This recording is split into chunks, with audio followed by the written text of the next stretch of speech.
service après-vente de la F1. Gentlemen, start your engines and let's get ready to rumble! It's lights out, away we go. Verstappen gets an excellent start. Sebastian Vettel needs to cover him off. Kimi Raikkonen on the inside, and he's cracked with Verstappen. He's hit Vettel as well. Raikkonen is out before the first corner. He's gone into the Red Bull there as well. Carnage as Fernando Alonso gets involved. Raikkonen, yes, Vettel going backwards. He is off and looks to be out of it too.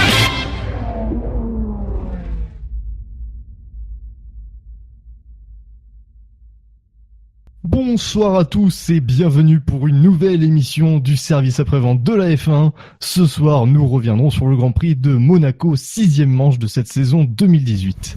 Pour m'accompagner ce soir, Buchor. Bonsoir Buchor. Bonsoir. Spider. Bonsoir Spider. Bonsoir tout le monde. Et Shinji. Bonsoir Shinji. Bonsoir à tous.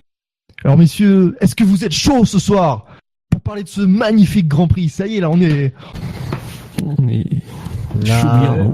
Non. J'ai déjà fait la blague il y a 2 semaines et ça a pas marché. Donc, Quand est-ce qu'on arrive?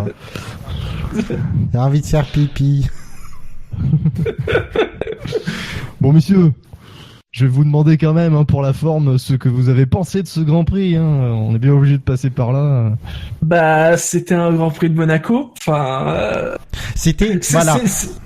C'est là quand même que tu te rends compte qu'il y a des gens qui ont revu de la F1 pour la première fois depuis quand même un certain temps. Oui. Parce que t'as quand même des commentaires des gens qui t'expliquent que c'était le pire Grand Prix de Monaco de l'histoire, le pire Grand Prix de F1 depuis super longtemps. C'est à peu près 2 semaines. Oui. Souvenez-vous du Grand Prix d'Espagne? Non, moi j'y ai échappé en fait au Grand Prix d'Espagne. Donc moi c'est le dernier remonte à 4 semaines. Désolé. De toute façon, Monaco sans pluie et sans accident. Mais c'est voilà, ça. c'était le Grand Prix de C'est de la Monaco. balance, On sait que c'est une pièce de monnaie. D'ailleurs, c'était drôle pendant l'avant-course parce que il y a eu de la pluie avant la course et tout le monde était un peu en mode ah ouais super, il va y avoir de la pluie et non. Oui. Et non. Oui, petit coup dans l'eau, coup d'épée dans l'eau. Oui, c'est. Alors Bon. ce que j'en ai pensé moi c'est grosse merde et pourtant j'ai résisté, je l'ai regardé sur Canal. J'ai pas eu le courage de zapper sur TF1. Marc, non, si, je dis. Alors moi, Non, je dis une connerie parce qu'à un moment j'ai zappé, j'ai entendu la première phrase du journaliste où en fait je sais plus qui sortait des stands et du coup laissait passer, non qui sortait pas des stands mais qui est un retardataire qui laissait passer les premiers. Et le mec il dit qu'il est en difficulté. Bon d'accord, allez hop, je reviens sur Canal si c'est pour entendre des conneries pareilles. écoute, moi j'ai zappé sur TF1 mais alors j'avais pas le son en fait, j'ai juste mis l'image. J'ai vu que Marion Jolès avait des gros problèmes avec les bourrasques devant, avec sa coupe de cheveux. Et je suis repassé sur Canal. Apparemment, sur TF1, ils ont eu, alors, à laisser attendre, hein. Il y a eu, comme prévu, j'ai envie de dire, 5 à 6 pages de pub, voilà, pendant la retransmission. Et puis la retransmission à minima, hein, c'est-à-dire, ils ont pris l'antenne 15 minutes avant, et ils ont coupé juste après. Enfin, comme avant. Apparemment, en fait, c'était comme avant. Mais sur c'est TF1. attends, ce qui est génial pour TF1, c'est que maintenant, ça commence pas à 15h, ça commence à 15h10. Et comme tu as les règles de publicité par tranche d'heure, c'est-à-dire que normalement, ils ont pu coller une page de pub avant le départ, entre 15h et 15h10. Je sais pas, moi j'ai pas regardé, mais faudrait demander à ce qu'ils ont regardé sur TF1. Je suis sûr qu'il y a une page de pub à ce moment-là. Voilà. Il y avait de la pub avant. Et la première page était au 8e tour. Alors, à noter qu'il y a quand même un chiffre d'audience, parce que ça, c'est quand même très intéressant. Ils ont quand même fait 2 200 000 téléspectateurs. Sachant que Canal, au même moment, a fait environ 1 million. Ouais, apparemment c'est un record. 900 000. Pour c'est que du coup ce que j'ai pensé quand j'ai vu les chiffres c'est parce qu'il y a une bataille de tweets sur Twitter, j'ai vu et du coup apparemment ça en a parlé sur TF1 et ça a donné envie à ceux qui avaient Canal de le regarder sur Canal. Et ça c'est génial. Oui, il y a beaucoup de réactions, oui. J'ai vu ça, oui. Ça c'est marrant. Ah ouais, attends, j'ai l'abonnement Canal, je peux le regarder sans pub et tout. Ah bah c'est bien. Sans pub et tout, voilà. Mais attention, parce que bon, là, on plaint un peu les gens qui ont regardé sur Canal. Mais il y a pire. Il y a les gens qui ont voulu regarder le Grand Prix sur F1 TV Pro. Ah, Parce que visiblement, autant, apparemment, lors des essais, ça marchait mieux. Les qualifs, je ne sais pas. Mais moi, j'ai tapé F1 TV Pro sur Twitter quand le Grand Prix a commencé. Ça a été apparemment une il y a des gens, ils sont mais fous furieux quoi, parce que ça n'a pas marché pendant le Grand Prix de Monaco. Faut demander à ceux dans l'équipe, je sais que Gus là, Fab là apparemment, faudrait leur demander ce qu'ils en pensent. Mais il y avait en tout cas j'ai vu beaucoup de messages Twitter, les gens étaient dingues quoi, en plus c'est le Grand Prix de Monaco. Bon, en même temps ils ont pas raté grand chose, entre guillemets, mais bah voilà, malgré les mises à jour et tout ça, ça a bien planté quoi. Puis il y avait une quatrième possibilité de regarder le Grand Prix, c'était sur Canal Plus Sport, sur. Ah oui, c'est vrai. Pour regarder, en on-board live. Oui, ça va pas. J'ai pas zappé. Ça va pas séduire grand monde. Ah ouais. Ah, alors sur le chat, il y a Barfapé qui nous dit que pour lui les qualifs c'était nickel et que apparemment pour lui il y a juste les 8 premières minutes du Grand Prix qui ont merdé. Voilà. Ah bon, sur TV Pro, ouais. Ouais, sur F1 TV Pro. Bon, bah ouais, on a eu non mais c'est le maximum de charge sur les serveurs quoi. Ouais. Oui, en fait, ça marche tellement pas, les premiers abandonnent et du coup la charge se diminue. Ouais, ceux qui ont résisté arrivent à voir quelque chose. Mais moi, c'est vraiment ce qui m'énerve dans la rediffusion, dans la transmission de TF1, c'est qu'ils sont tout contents d'avoir de nouveau quelques courses de la saison sur leur antenne. Ils préparent le terrain pour le Grand Prix de France, mais vous croyez qu'ils feraient un peu plus que le service, mais plus que le strict minimum, quoi. C'est ça apparemment, pour le Grand Prix de France, il y aurait les qualifs sur TMC. Waouh! Non mais c'est déjà ça. C'est vrai, c'est déjà ça. Bah, alors que et en face t'as Canal Plus qui t'annonce 40 heures de live pour le week-end du Grand Prix de France. Ils font payer, non mais à un moment donné, c'est-à-dire que quand Canal Plus te dit on célèbre le retour du Grand Prix en France, ils font pas semblant quoi. C'est pas mais tu sais que même ce week-end sur Canal, quand t'entendais Thomas Secal les rappels en disant oui en intégralité sur Canal, on vous propose l'intégralité du Grand Prix. Oui, il a bien insisté. Tu sais, on sent bien qu'il veut pas dire qu'il y a de la concurrence, mais voilà, il y en a. Ouais, mais t'as envie de leur dire, mais vous en préoccupez même pas de la concurrence, vous êtes fait du tellement bon boulot, vous en préoccupez pas, faites seul F1 TV Pro, de toute façon, ils sont à la ramasse, en plus les commentaires belges, apparemment du belge, qui d'après notre chroniqueur Ben, vaut vraiment pas l'autre coup. Et en face, t'as TF1, écoute, quelle est la concurrence face à Canal+, TF1, quoi? Ouais. Ouais, puis F1 TV Pro, c'est monté un petit peu à la va-vite, on a parlé l'autre fois. Donc voilà, ça donne forcément un truc brouillon. Ah. Donc pour et le problème, c'est qu'en France, c'est le prix que tu peux pas digérer à ce tarif-là, tu peux pas digérer le moindre problème technique. Surtout pour nous Français. Ouais, mais c'est ce que je dis en France, avec notre tarif, c'est difficile à digérer, quoi. Enfin, alors, c'est bien simple. Hein. Moi, c'est mon cas personnel. Hein. Je m'étais donné 2 grands prix pour me faire une opinion et me dire est-ce que je bascule sur F1 TV Pro ou pas. Là, pour l'instant, la réponse est non. Il n'est pas question que je paye ce prix-là si j'ai pas l'assurance que les streams marchent. Et là, c'est pas le cas. C'est sûr. Et pour TF1, c'est un petit peu dommage parce que le premier Grand Prix qui diffuse depuis 6 ans, il est chiant. Donc finalement, ça va peut-être pas forcément. Mais c'est leur faute. C'est leur faute. Ils savaient. Alors c'est sûr que Monaco est pas un petit peu incontournable, mais franchement le mec il savait que pour TF1 que c'était pile ou face Monaco. C'est soit il se passe 36 000 trucs et c'est tellement passionnant que c'est difficile à suivre, à tout comprendre, soit il ne se passe rien, c'est une procession. Qui est chiante à mourir. Je vous laisse deviner quelle version on a eu hier. Ouais, bah, de toute façon, voilà, il joue aussi sur le prestige de Monaco, tout ça. Voilà, mais le communication, c'était bien, quoi. Le problème de Monaco, c'est que c'est vachement intéressant quand t'as des émissions autour, avec le glamour, les stars, etc. Sauf que TF1 ne fait rien. Ne mise que sur la course, sur la gazette. Il y avait moyen. J'ai pas regardé, mais il doit y avoir des trucs dans Automoto, ils ont dû faire des reportages, des choses, je pense. Oui, apparemment, bah, c'était en direct de Monaco et tout. Alors, moi, je sais à Bitbull, des choses comme ça. Je sais pas, Ils ont dû interviewer Grosjean. Moi, je sais pas, j'étais en train d'enregistrer le warm-up, mais... D'ailleurs, je préférais enregistrer le warm-up que de regarder Automoto. Bon, alors on est assez unanime pour souligner la piètre prestation du Grand Prix de Monaco. La question est, est-ce que il l'a fait pire que le Grand Prix précédent il y a 2 semaines en Espagne? Bonne question. On va le savoir. Il a fait combien le Grand Prix d'Espagne? Comme je t'ai, j'ai pas écouté. Le Grand Prix d'Espagne, il a fait 8,89 de moyenne. Alors, je vais faire mon mea culpa, c'est-à-dire que moi, j'étais pas chez moi, j'ai pas pu voir le Grand Prix de ça. J'avais en plus oublié de l'enregistrer. Bon, de côté de l'Espagne, j'ai pas forcément pensé à l'enregistrer. Donc, quand je suis rentré chez moi, je l'ai regardé en vitesse x16. De toute façon, j'ai vu qu'il se passait rien. Et du coup, j'ai pas eu le courage d'écouter les collègues du SAV, mais apparemment l'émission était très tip top, donc peut-être que je l'écouterai. Alors messieurs, les notes de l'équipe. Bon, je donnerai la moyenne en dernier pour garder le suspense. Mais au niveau des chroniqueurs, vous avez été encore peu de gens à voter parmi l'équipe. Ce n'est pas très bien, même si c'est un Grand Prix chiant, il faut voter.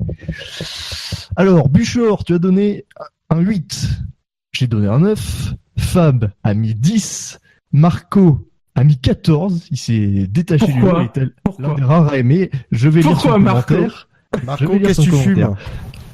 Les 6 premiers sur la grille ont fini aux 6 premières places, mais je me suis surpris à avoir un certain intérêt grâce aux problèmes de Ricciardo et aux pneus Pirelli. Sur un autre circuit, cela aurait fait une course vraiment spectaculaire. Mais oui, mais on est à Monaco, donc... c'est vrai qu'il y avait une tension, mais c'était pas suffisant. Redscape a mis 11, Scani a mis un 6 pour rester dans sa moyenne depuis le début de saison. C'était nul, Monaco quoi. Une voiture devant à 2 secondes 5 de ses temps, ça ne me plaît pas. Ajoutez à ça une dégradation de pneus un peu étrange, ça donne une course pourrie. Vivement le Canada. Ah bah oui, bien sûr. Rager, tu as mis 10,03 et Shinji, tu as mis 10. Du coup, messieurs, est-ce que vous voulez développer un petit peu votre ressenti sur ce Grand Prix? Moi personnellement, je l'ai pas suivi. J'ai pas suivi très bien le Grand Prix. Du coup, je l'ai re-regardé aujourd'hui et j'ai trouvé comme un intérêt, sur des pilotes que je suis un peu plus, c'est les pilotes français, et j'ai trouvé comme un intérêt à le regarder. Alors effectivement, au niveau de la tête de Grand Prix, il y avait quasiment rien à voir, mais au niveau des pilotes français, on pouvait s'y intéresser et y avoir de l'intérêt. Et c'est vrai que je vois là sur le chat Nico F1 qui dit à 3 près aucun abandon. J'ai vraiment cru qu'on n'aurait aucun abandon pendant la course. Hein. Ouais, c'est dingue. Hein, Alors moi j'ai eu à l'arrivée, c'est là où tu te dis finalement, effectivement, j'ai eu l'impression qu'il y a une tension, un suspense pendant la course, qui au final c'est une fois l'arrivée passée, tu te dis non, en fait, c'était tellement maîtrisé que c'était pas de suspense. Le coup du problème moteur de Ricciardo. J'ai vraiment cru que sur le coup, il allait devoir abandonner, ça m'aurait fendu le cœur pour lui, quoi. Par contre, tu vois qu'une fois que le problème, ils ont trouvé machin, il a mis le bon mode moteur, il avait qu'à gérer, derrière, c'est Monaco, il pouvait pas doubler, il y avait pas assez de différentiel de vitesse pour doubler. Et les pneus, tu te rends compte, tu te dis, ouais, en fait, nous, on stressait tout ça. Je pense qu'en fait, les écuries, elles maîtrisaient tellement le truc que pour eux, si vraiment c'était si tendu que ça, on aurait eu des crevaisons à cause de l'usure. Je parle pas de ça. C'est vrai que les voitures se sont traînées. Hein. Je crois qu'elles roulaient 8 secondes plus lentement qu'en qualif. Ah ouais, mais par contre, le problème, il est là, Monaco. Et c'est, je veux dire, c'est aussi dû à la façon de filmer. C'est que du coup, on se rend pas compte qu'elles allaient 8 secondes moins vite. Hein. C'est ça. C'est ça. Et moi, sinon, après, le seul truc qui aurait pu me faire, c'est pendant toute la course, j'allais dire, bon, allez, Max va se planter à ce virage. J'attendais que ça, c'est qu'ils se mettent dans un rail. C'est pas ce qui manque à Monaco. Moi personnellement, je l'ai trouvé un peu mieux que Barcelone parce qu'il y a eu du suspense quand même. Parce que même si effectivement on pouvait pas doubler, il y avait quand même de l'attention par rapport aux pneus parce que on pouvait se dire vraiment si les pneus lâchent, ça peut aller 3-4 secondes tour et là il y aura des possibilités de dépassement. C'est déjà arrivé par le passé. C'est vrai qu'il y avait cette question entre les ultras et ceux qui étaient en super. C'est-à-dire est-ce que les ultras vont tenir? Il y a un moment où je me dis, putain, si ça se trouve Bottas ça va être le jackpot quoi parce qu'il était le premier en super tendre. Il y avait des différences stratégiques quand même. Et puis à la fin de course, t'avais les outsiders qui revenaient. Donc tu te disais si les pneus des leaders lâchaient vraiment, ça pouvait être un festival. Donc il y avait un petit peu de tension, un peu de suspense, de la stratégie. Mais au final, bon, c'est un Grand Prix que je ne revisionnerai pas par la suite. Ce qui fait que du coup, je n'ai pas mis la moyenne. Je me permets.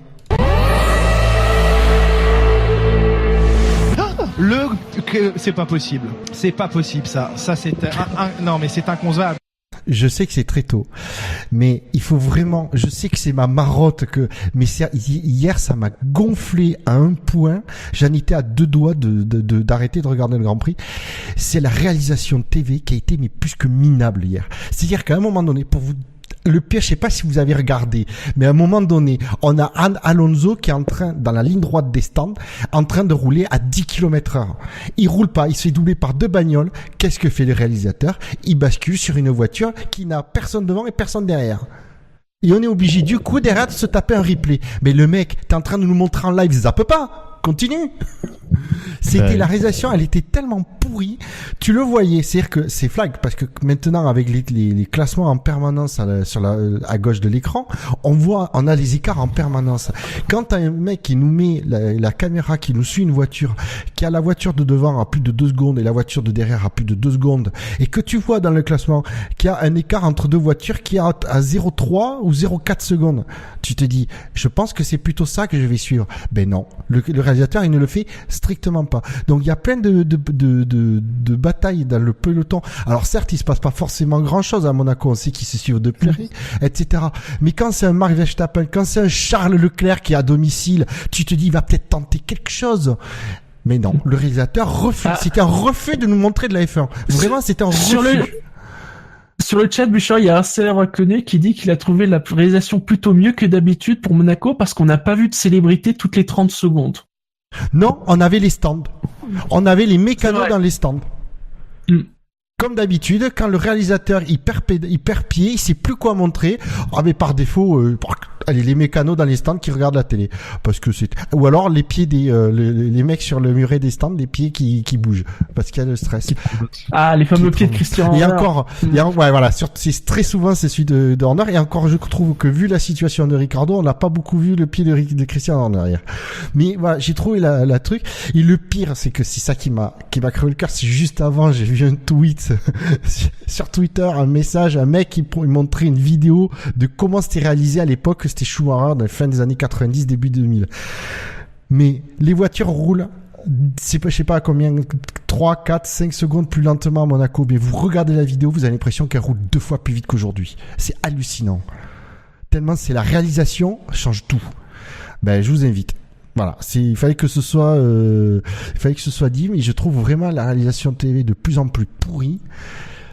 C'est catastrophique. À l'heure où on a F1 TV Pro, etc., tu te dis, mais comment? Mais je suis sûr que tu demandes à Canal+ sur la réalisation de TV, mais les journalistes, les mecs, les réalisateurs de Canal+, ils doivent s'arracher les cheveux. Ça doit être dire, mais comment on peut faire ça? Je sais pas, mais help. Voilà. Je ferme la parenthèse, désolé. Donc voilà, vous l'aurez compris, hein, comme d'habitude, depuis le début de saison, si vous avez un drive fou, vous n'hésitez pas, s'il est en rapport avec le sujet, vous infligez votre sanction.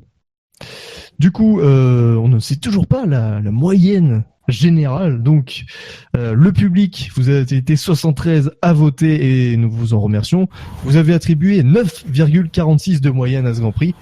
Et au total, la moyenne globale de ce Grand Prix de Monaco, elle est de 9,72. C'est donc mieux que le Grand Prix d'Espagne. C'est pas fou quand même. Hein. C'est pas fou, hein. C'est pas la moyenne. C'est rare quand même qu'un Grand Prix ne récolte pas la moyenne. Généralement, même des Grands Prix pas terribles, ils ont la moyenne. De mémoire, donc à part l'Espagne, il y a 2 semaines. L'an dernier, il y avait seulement 2 Grands Prix en dessous de la moyenne. Et il y a 2 ans, pareil. Donc on tourne aux alentours de 2 Grands Prix en dessous de la moyenne par an. Voilà. Du coup, messieurs, on va pouvoir passer à la partie centrale de l'émission et le dévoilement du quintet plus ou moins. Les Les chevaux et les courses, vous le savez, c'est ma grande passion. TRC Magazine avec Omar Sharif, la passion de gagner. Les courses, avec le journal TRC Magazine, bien sûr. Alors messieurs, il n'y a pas eu beaucoup de faits marquants dans ce Grand Prix, donc on va pas y aller par ordre chronologique comme je l'ai fait la dernière fois, mais on va parler des pilotes qui se sont distingués en bien ou en mal sur cette course. Oui, on appelle ça le quintet plus ou moins. T'as le quintet moins d'un côté, le quintet plus de l'autre. Oui, mais on va quand même. Des fois, ça reflète pas totalement ce qu'on pense, parce que il y a eu distinction en fin de course notamment, mais on peut pas dire que ce soit distinction en mal, puisque je veux parler de l'accrochage, l'accident, le seul accident de ce Grand Prix entre Charles Leclerc et Brandon Hartley. Charles Leclerc qui a flingué ses freins, et ce qui fait qu'il a percuté l'arrière de la Toro Rosso. Et il a complètement perdu ses freins. Il dit en plus, il a signalé à son équipe que la pédale commençait à être un peu trop longue. Apparemment, on lui a rien dit, et 4 tours plus tard, on voit ce qui est arrivé. Oui, on sent qu'il en voulait un peu à son équipe sur ce coup. Mais là où je l'ai pas, alors j'adore Charles Leclerc, je trouve d'ailleurs déjà excellent pilote. Je trouve qu'il est génial généralement en interview, parce qu'il est honnête, il est franc. Si la merde il dit, là je l'ai trouvé, on sent qu'il était frustré de pas avoir pu faire quelque chose, ne serait-ce que voir l'arrivée à domicile, parce que derrière voilà, il dit les Toro Rosso ont joué un jeu bloqué machin, et du coup on sentait qu'il est, contrairement à d'habitude, que d'avoir percuté Hartley, c'était pas, il s'en foutait un peu quoi. Même s'il dit bon, il était mais on sentait qu'il était qu'à moitié désolé. Alors que je pense que ça aurait été n'importe quel autre Grand Prix, et il se serait excusé, et parce que je pense que c'est sincèrement dans sa nature. Là, on sentait que voilà, ça faisait chier quoi. Et du coup, bon. On peut noter l'incroyable résistance de l'aileron arrière de la Toro Rosso, qui littéralement pendouillait. Non, c'est pas l'aileron. Tu noteras, apparemment, c'est le truc qui actionne le DRS qui oui, c'est la tige au milieu. Donc là, il fallait surtout pas. Ça aurait été marrant d'activer le DRS pour faire bouger l'aileron derrière. Je leur ai fait coucou au public avec. Voilà, pour saluer le public. Donc Charles Leclerc qui est quand même dédouané, hein. On a un temps cru que c'était de sa faute, mais au final il n'y était pour rien. Non, il a été trahi par ses freins. Et sur le reste de sa course globalement, plutôt sage. Et oui, voilà, il part 14e, il était il était 13e parce que Alonso il avait abandonné entre-temps, voilà. C'était Monaco ce week-end quoi. Il était 13e. Il était 12e. Non, il était 12 ou 11e. Non, il était 12. Ah, 12, pardon. 12. Oui, il était 12e, effectivement. Oui, effectivement. Ah oui, c'est ça, non, parce qu'il est 14e, et ensuite il passe 13e au 7e. Oui, parce que Sirotkin était passé au stand, c'est pour ça. Donc une course sage hein, de Charles Leclerc après une bonne qualif. Il a fait ce qu'il fallait. Il n'y a pas eu de gros incidents devant lui, mais il aurait terminé 12e à la régulière. C'est quand même pas mal. Oui, voilà, oui. Ouais, mais c'est ça. Il aurait peut-être aimé espérer accrocher les points, mais non. Là, vu comment la course s'est déroulée, non, oui, en effet, il serait arrivé 12e. C'est ça le problème avec les pilotes de F1, c'est qu'ils sont trop matures et tout se passe bien dans le premier tour en F1 sur Monaco. Je veux dire, tu prends la moindre catégorie de promotion, il y a un petit accrochage, où il y a un gros truc au premier virage, il se passe des trucs. Là, en F1, ils sont tellement sages que il s'est rien passé sur le premier tour. Ben ouais. Et il y a eu aucune grosse erreur d'un pilote sur ce Grand Prix en plus. Hein. Non. Non, parce que on voit même Alonso, c'est pas une erreur qu'il fait. Ouais. Mais d'ailleurs, c'était un peu ma crainte, c'est que Leclerc veuille trop bien faire, veuille vraiment se faire quelque chose à domicile, et il soit un peu trop optimiste au départ, avec ce goulot d'étranglement au premier virage. Et en fait, c'est là que ça montre c'est un pilote très intelligent. Il fait pas la moindre erreur, quoi. Il sait se maîtriser, se contrôler. C'est hallucinant, quoi. Parce qu'on en connaît d'autres jeunes blaireaux qui, eux, savent toujours se mettre dans un rail. Oh, c'est dur. Donc Charles Leclerc qui a été très bien classé par nos auditeurs, 6e du Quintet, avec un score de 37 points. On va passer à un autre pilote qui a fait parler de lui ce week-end et qui a quand même réussi à accrocher les points malgré un début de week-end assez catastrophique. C'est Max Verstappen. Max Verstappen classé 14e au Quintet avec un score de moins 64, 93 votes positifs, 157 négatifs.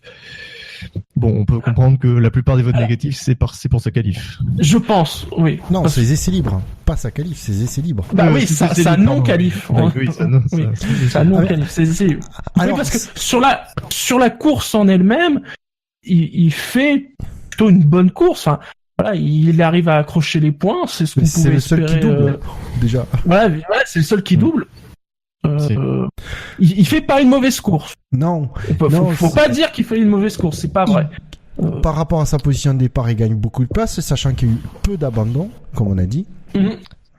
Par contre, ce qui m'a énervé, c'est que pendant toute la course, on entendait les commentateurs presque le plaindre parce qu'il partait dernier. Mais c'est de sa faute.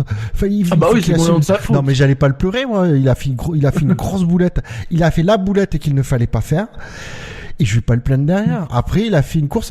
Mais après, Verstappen, il dit à la fin qu'au final, lui, il a passé une course, il s'est amusé parce qu'effectivement, il avait des voitures, il a pu doubler des voitures. Bon, faut dire que doubler des Haas et des Williams avec une Red Bull sur ce Grand Prix, ça devait, même si c'est Monaco, il y avait quand même, c'était faisable.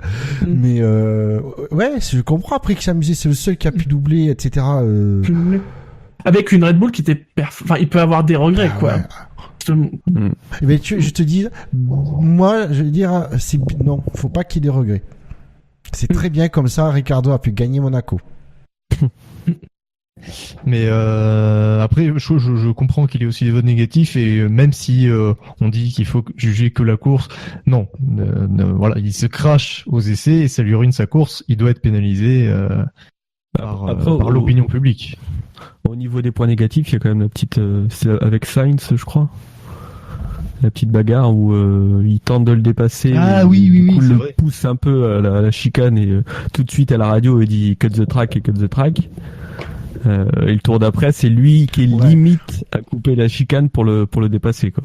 Ouais, non, alors ça c'est le genre de truc, mais c'est comme les simulations au foot, c'est qu'à un moment donné, je sanctionnerai ça. C'est le pilote, clairement, pousse l'autre en dehors de la piste et puis il dit, regardez, il est sorti des limites de la piste. Non, mais il faut arrêter, quoi. Alors que lui derrière, effectivement, c'était beaucoup plus tendancieux parce que lui, clairement, il passe en dehors au-delà de la ligne blanche. Il coupe. C'est très limite. Après, c'est très limite, mais que ça, enfin, c'est limite, mais je suis pas non plus surpris qu'il ait pas été sanctionné. Mais il y a même pas l'impression qu'il ce que je reproche, c'est s'en rend compte pendant qu'il commence à sortir, on a l'impression. Vas-y. Moi, c'est ça que je reproche, c'est qu'il n'y a pas eu d'enquête. J'aurais au moins aimé qu'il y ait une enquête et que derrière il y ait une explication pourquoi il ne le sanctionne pas. Ce que j'aurais pu comprendre, effectivement, parce que quand j'ai vu, c'est quand même limite. Est-ce que c'est sanctionnable, machin? J'aurais aimé qu'il y ait une enquête et que du coup derrière les commissaires l'argumentent leur choix, quel qu'il soit. Mais putain, mais au moins enquêtez, faites au moins semblant pour Verstappen, quoi, à un moment donné. Ouais, donc sur sa manœuvre de dépassement, on a l'impression qu'il se rend compte qu'il faut qu'il coupe le moins possible la chicane pour pas se faire pénaliser. On voit un espèce de coup de volant à gauche pour rattraper, enfin pour rester sur le vibreur. Oui, je pense que c'est ça qui le sauve au final, quoi. Même si du fait il gêne complètement Sainz, qui peut pas le repasser, quoi.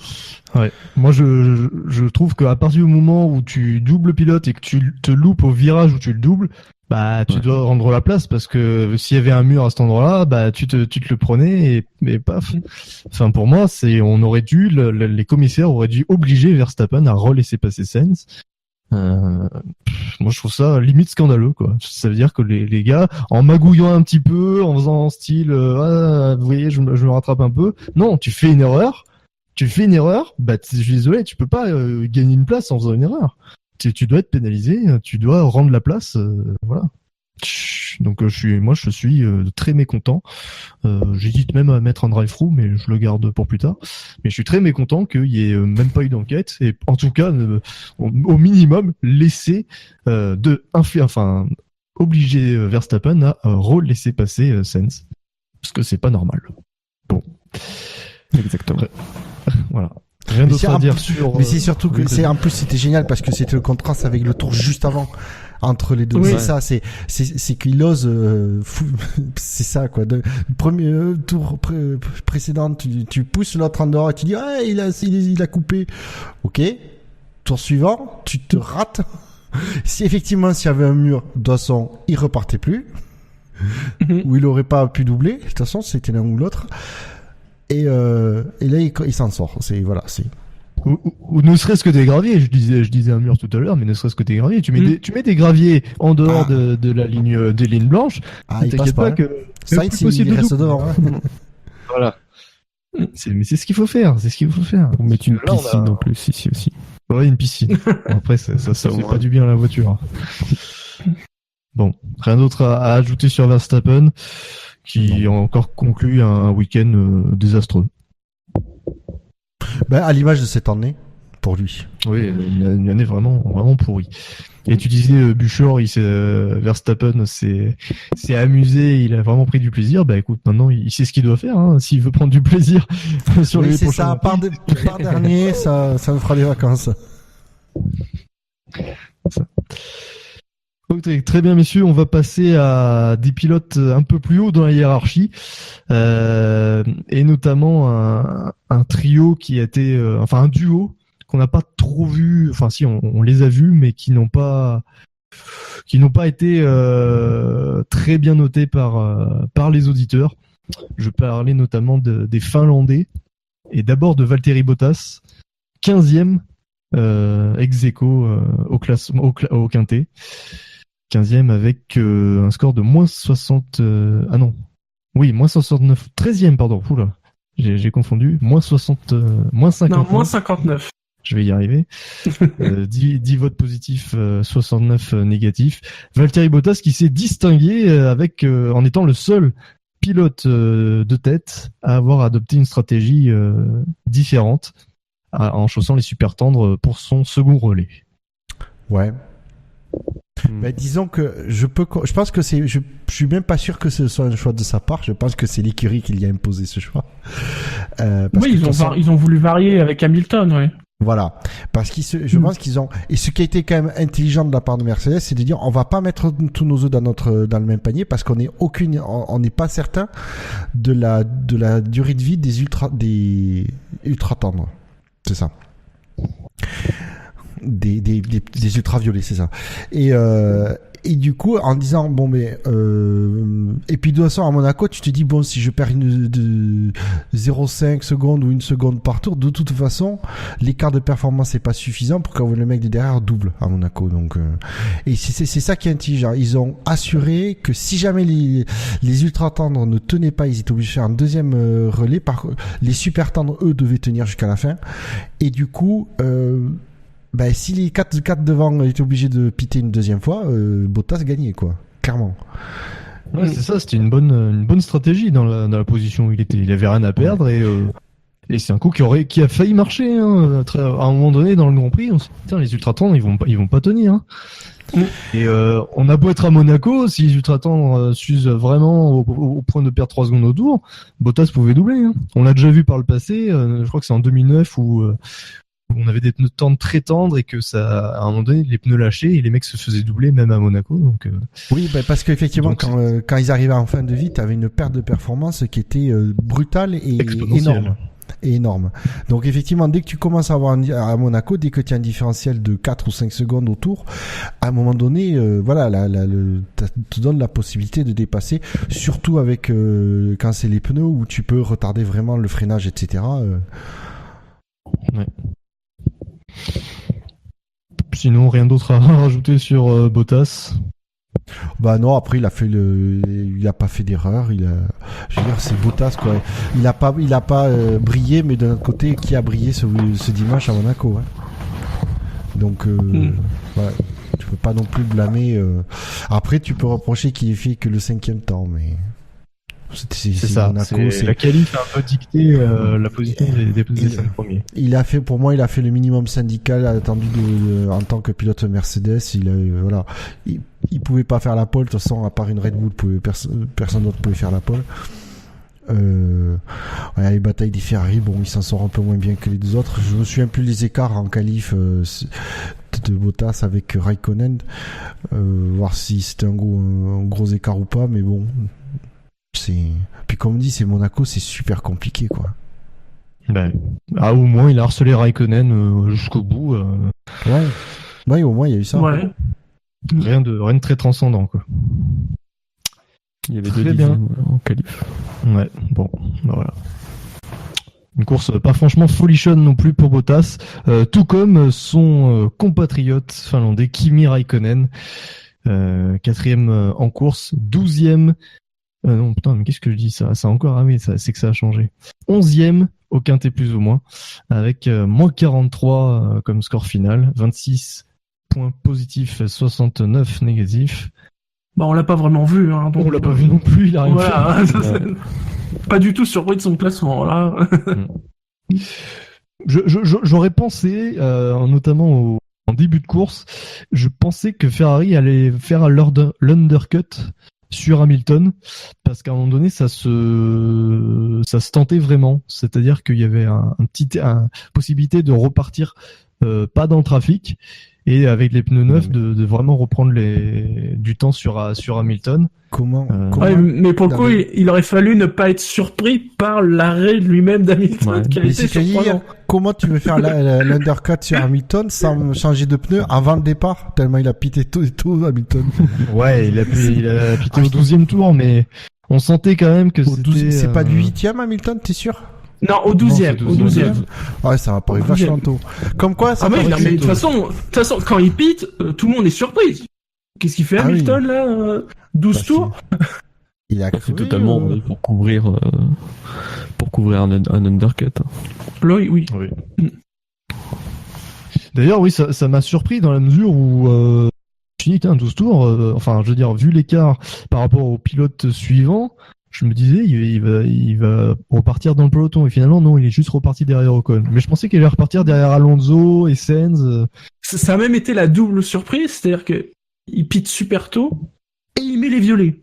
Et là, on se dit, attends, il va faire 2 arrêts? Parce que justement, on se dit, non, mais il va finir avec l'hypertente tout le reste du Grand Prix. C'est là où je me suis dit, bon, les prévisions de Pirelli ont encore été foireuses. Ça va être 2 arrêts. J'espérais, du coup, je me suis dit, s'il y a 2 arrêts, ça va rendre les choses intéressantes. Manque de peau, la pub était mensongère. Bon, après, quand tu dis les repartis derrière Ocon, faut le dire vite, hein. Oui, non, nous y reviendrons. Mais c'est surprenant, et oui, il pose les ultra tendres. En plus des ultra tendres qui étaient usés, au contraire de ses concurrents. Ouais. Donc 66 tours avec des pneus ultra tendres. C'est ce que nous indique Pirelli. C'est ce que indique Pirelli. Tu ne crois pas en ce que nous indique Pirelli? J'ai plus confiance dans les indications Pirelli que dans les indications à la télé. C'est ce que nous indique le tableau des stratégies, qui est lui-même basé sur les données fournies par Pirelli. C'est même marqué en dessous, au-dessus du copyright. Ouais. Bon. On met le copyright, putain, on y pense à chaque fois. Ouais. Oui. C'est automatisé. Le copyright, je le savais, oui, parce que... Données fournies par Pirelli. Copyright, le SAV de la F1, www.savf1.fr. Mais c'est possible, étant donné qu'il a quand même fait la Q2, fait la première partie de Q2 avec des ultra tendres, donc peut-être que du coup il n'avait plus d'ultra neuf. Oui, c'est vrai, ouais. Mais dans ce cas-là, et Bottas, du coup, il avait chaussé les super tendres, donc peut-être que lui, du coup, non plus, n'avait pas les ultra neufs. Donc, ouais, c'est possible. Du coup, oui, on a un peu quitté Raikkonen, on est sur Hamilton. Il n'y avait pas grand-chose à dire sur Raikkonen. Mais on a transité sur Hamilton. Mais le nombre de pilotes sur lesquels il n'y a rien à dire, sans déconner, on va pas tous les faire. Ah non, mais de toute façon, je vous rassure, après Hamilton, j'ai prévu de parler de 4 pilotes, donc on est tranquille. Hein. Tant que ça. Ouais. Si, j'en ai un, je vois pourquoi. Parce qu'il a beaucoup visité les stands, je pense.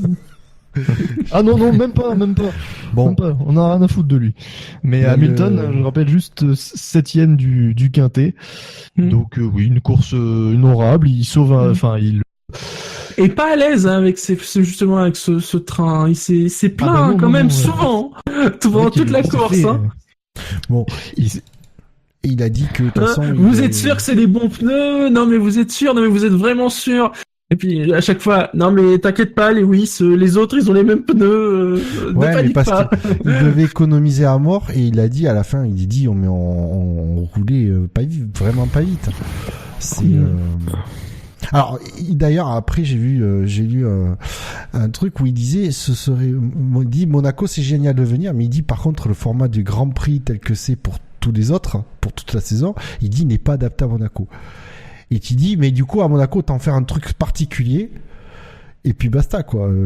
Pour rendre les choses plus excitantes, il dit il avait pas de solution à proposer, mais il dit peut-être réfléchir.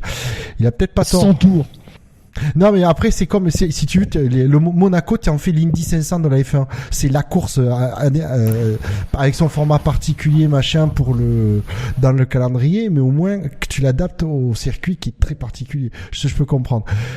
Après c'est les mecs c'est vrai qu'ils se sont traînés la bite quoi en course hier. On s'est même pas rendu compte que à Ricardo il avait un problème, il tournait 2 secondes moins vite quoi à cause de son problème moteur. Mais oui, mais justement, quand Ricardo a son problème moteur au tout début, tu t'attends à ce qu'Hamilton, etc. remonte, et au final, Hamilton remontait pas. Il était même, il se faisait même distancer. Donc, Hamilton avait vraiment des soucis avec ses pneus au début de son relais. Mais apparemment, Vettel le dit en conférence de presse après la course. Il dit, mais à un moment, donc j'ai pu reprendre, et après, quand c'est stabilisé, l'écart s'est stabilisé, j'arrivais plus à regagner sur lui, quoi. Tu te dis, mais de toute façon, ça s'est vu, de toute façon, que tout le monde roulait bien en dessous de son rythme, parce qu'à la fin, tout le monde est revenu, Ocon, Gasly, et tout le monde revenait sur les premiers. Quoi. Non, mais devant, là, ils se sont mis le coude à la portière, ils ont fait du tourisme tranquille dans les rues de Monaco. Voilà. C'est ça. Alors, Spider, tu as évoqué le cas Ocon. Et nous allons parler des Français. Oui, parce que les Français ont brillé, en tout cas pour 2 tiers d'entre eux. Ils ont brillé ce week-end. On se doute quel est le tiers obscur de son temps. Ouais. Bah, le tiers obscur qui souhaitait absolument une safety car et tout, mais si tu souhaitais une safety car, fallait te cracher, mec. Qui c'est qui a annoncé 100% de safety car dans le warm-up? Je me souviens plus. Alors Mercedes, Mercedes c'était pas dans le warm-up. Non, il était mais pas ils l'ont annoncé. Non, par contre, s'ils veulent venir dans le warm-up, on les invite même à la mission d'après-course, c'est ce qu'ils veulent. Donc Esteban Ocon, 3e du quintet, 270 points, avec seulement 8 votes négatifs, 8 points négatifs, un week-end parfait pour lui. Le seul fait marquant de la course d'Ocon, c'est que il nous a prouvé qu'il captait super bien la radio Mercedes. Monaco. Mais alors là, encore, c'est pareil. À côté des gens donc qui ont découvert visiblement que Monaco pouvait être une course chiante, il y a visiblement plein de gens qui ont découvert. Qu'un pilote de la filière Mercedes s'est passé. Qui était pilote, qui a dit avant même ce week-end de Grand Prix que son patron c'était Toto Wolff. Il l'a jamais caché. Il a dit plusieurs fois qu'il était avant tout pilote Mercedes. Et d'ailleurs, c'est pas la première fois qu'il se laisse dépasser très facilement par une Mercedes. Enfin, je vois pas pourquoi les gens sont surpris, quoi. Bah ouais. Mais regarde, même Febro le dit, Hamilton sort, machin, il a fait vous allez voir, Ocon, il va laisser, c'est un pilote de la filière Mercedes, il va pas résister face à Hamilton. Et puis oh mais non, voyons, et puis, genre 10 secondes plus tard. Mais même pas! Ah bah oui. Ah bah vous aviez raison. Et les mecs sont Il l'a déjà fait. Alors non, par contre, moi ce qui me choque, c'est qu'ils expliquent que derrière, la demande de laisser passer Hamilton serait venue directement de Toto Wolff. Ça me gêne. Que Toto Wolff demande à Force India que leur pilote laisse passer le leur, parce que c'est le motoriste, etc. Il y a la filière, il y a des accords. Et que du coup, l'écurie Force India dise à Ocon, écoute, embête pas trop Hamilton, ça me va. Que ça vient en fait de direct de Wolff, comme j'ai cru comprendre, même si on sait que ça passe la radio, Wolff a pas la radio de Ocon sur son pitwall. Il y a encore que apparemment on se demande. Mais il y a un court-circuitage de l'écurie Force India qui me gêne un peu. Apparemment, comment c'est. Ouais, mais ça a déjà été le cas par le passé, entre Red Bull et Toro Rosso, entre... Oui, d'ailleurs, apparemment, Verne sur TF1 l'a évoqué en disant que lui-même avait été, en effet, sur des situations similaires entre Toro Rosso et Red Bull. Oui, mais entre Toro Rosso, là, c'est pas pareil. C'est-à-dire que là, c'est le même propriétaire. C'est le même patron. Donc, à un moment donné, tu te dis, il a une écurie de première ligue, une écurie de Ligue 2. Les pilotes de l'écurie de Ligue 2, ils résistent pas face aux pilotes phares qui jouent la gagne, etc. C'est normal. Ça, on le sait. C'est je veux dire, tu te dis, c'est même limite contractuel. Il y a pas de surprise, si tu veux. Donc là, c'est Marco, il dit, au pilote Rosso, tu laisses passer. Là, si tu veux, ce que j'ai l'impression dans les faits, c'est pas que ça me choque, si tu veux, c'est que ça me gêne un peu que c'est pas que Toto Wolff dise on lui a demandé, il devrait dire non, on a demandé à Force India, notre partenaire, de nous rendre un peu la vie de nous rendre la vie la plus facile. J'aurais préféré qu'il le dise comme ça, si tu veux. C'est tout. Question intéressante de Wiku sur le chat. Est-ce que la consigne c'est juste pour Ocon, ou est-ce que ça aurait été pour les deux Force India? Est-ce que Perez aurait été sur le coup de cette en tout cas, les fois où ça a été le plus visible, c'est Ocon. Après, faudrait revoir s'il y a eu des situations où justement où Perez devait faire ça. Alors, est-ce que Perez a eu l'occasion de le faire? Voilà, peut-être qu'on l'a pas trouvé parce que Perez n'a pas eu l'occasion de le faire. On a deux grades deux niveaux on va dire, de partenariat. C'est qu'effectivement, Perez n'est qu'un pilote motorisé Mercedes. Ocon est un pilote motorisé Mercedes de la filière Mercedes, avec dans son avenir l'envie de la possibilité éventuellement de monter dans un baquet Mercedes. Donc oui. Voilà, c'est après Perez, il veut aussi un jour espérer être dans un baquet Mercedes, disons que ça peut faciliter de pouvoir de dire ok, on peut commencer à discuter si le mec il est peut-être un peu plus gentil. Mais après effectivement il y a la question qui clairement et honnêtement se pose. Le problème c'est que on n'a jamais vraiment été dans ce genre de situation, ou alors Perez le fait de plus discrètement. Ocon, je pense qu'il le fait un peu visible parce qu'il espère que on le voit. Regardez. J'étais très très gentil, tout le monde l'a vu. Après, sur le fait qu'il ait fait, c'est pas choquant et c'est pas condamnable non plus, parce que soyons honnêtes, Ocon, il est intelligent, il sait très bien que c'est plus le fait de s'il avait ralenti la Mercedes, parce qu'il aurait ralenti la Mercedes en restant devant, il aurait desservi l'intérêt de Mercedes. Clairement, ça n'aurait pas joué en sa faveur pour la suite. Et deuxièmement, je finis juste.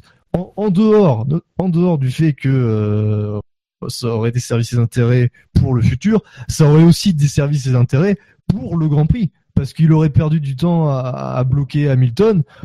Ça servait à rien, autant laisser passer. Il fait pas la course contre Hamilton, sachant que lui-même après devait observer un arrêt au stand. Il faisait pas la course contre Hamilton. Donc c'est déjà ça, c'est assez logique. Pour lui, il n'a aucune raison de bloquer. C'est pas, ils sont pas dans la même course. Oui, alors il y a ça. Pas dans la même stratégie. Je pense qu'aussi il y a une intelligence de Mercedes et du coup son représentant Toto Wolff, c'est que c'est dans une situation où ils peuvent se permettre de demander à Ocon de laisser passer Hamilton. C'est-à-dire qu'à si à ce moment-là, Ocon est troisième et clairement joue une place sur le podium, je suis sûr qu'il ne le lui demanderait pas. Son premier podium à Monaco, il ne le lui demanderait pas. Oui, puis là, il y a, comme je l'ai dit tout à l'heure, il y a le fait que Ocon doit s'arrêter au stand. Imagine la même situation en fin de course, Ocon doit plus s'arrêter. Là, c'est pas sûr non plus effectivement qui disent à Ocon de le laisser passer. Pour une 5 ou entre 5. Il y aura vraiment une bataille pour direct, que là c'était une bataille indirecte de toute façon. C'est ça. Oui, en plus. Voilà, donc.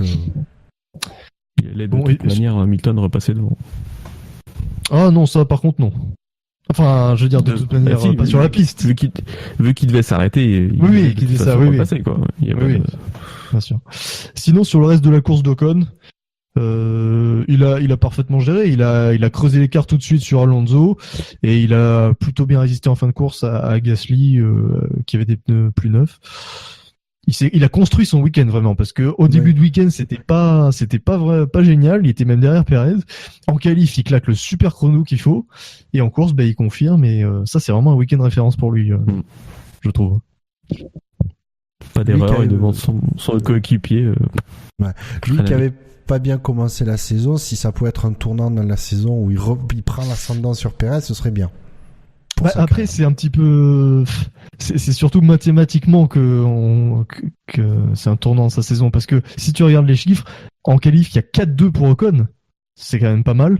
Et en course, il y a 3 partout, mais en Espagne, Ocon a un problème au stand alors qu'il est largement devant Perez. Donc ça pourrait très bien faire 4-2 Ocon en course aussi. Le début de saison d'Ocon, mis à part sa mini bourde, enfin sa bourde à Bakou, qui coûte cher, son début de saison est plutôt bon parce qu'il domine Perez les 2 tiers du temps. Et ça, c'est ce qu'on attend de lui. Maintenant, voilà, mathématiquement, ça se voit pas parce que Perez a fait carton plein à Bakou avec une certaine dose de réussite. Mais je trouve que depuis le début de ce championnat, Ocon fait ce qu'on lui demande.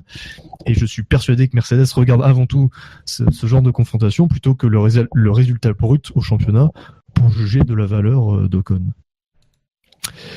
Bien, messieurs, je vois que vous n'avez rien d'autre à rajouter. Non. Sur le pilote Mercedes, sur le pilote Force India, pardon, excusez-moi. Quel lapsus. C'est terrible. On va parler d'un autre Français qui a brillé dimanche, c'est Pierre Gasly. Pierre Gasly qui a terminé 2e du Quintet avec 332 points. Quelle stratégie et quelle tenue. 37 tours en ultra. Ouais. 37 tours, putain. Ouais. Hallucinant. Mais en 37 tours, il se traînait pas la bite. Hein. C'est ça. Ah non. Ouais. C'est que tu prends ces chronos sur les 30 dans les 35e tours, ils sont pas ridicules. Hein. Non, il avait une super gestion des pneus avec un excellent rythme de course. La Toro Rosso était vraiment pas mal à l'aise sur ce circuit.